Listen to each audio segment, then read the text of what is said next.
మన రాజ్యాంగం ఒక గొప్ప సిద్ధాంతాన్ని మనకి ఇచ్చింది. అదే చట్టం ముందు సమానత్వం.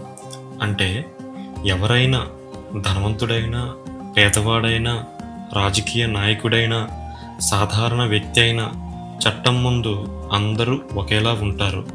ఎవరు చట్టం కన్నా గొప్పవారు కాదు. ఎవరు చట్టంపై ప్రత్యేక హక్కులు పొందరు. ఇది మన ప్రజాస్వామ్యానికి మూల సూత్రం. ఉదాహరణకి, ఒక ధనవంతుడి తప్పు, ఒక చిన్నవాడి తప్పు చట్టం దృష్టిలో రెండూ సమానమే.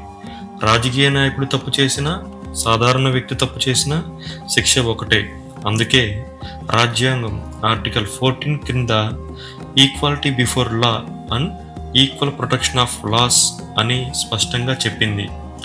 ఇదే మన దేశంలో న్యాయం నిలబడటానికి, ప్రజాస్వామ్యం బలపడటానికి కారణం. చట్టం ముందు అందరూ సమానమని గుర్తుంచుకోండి.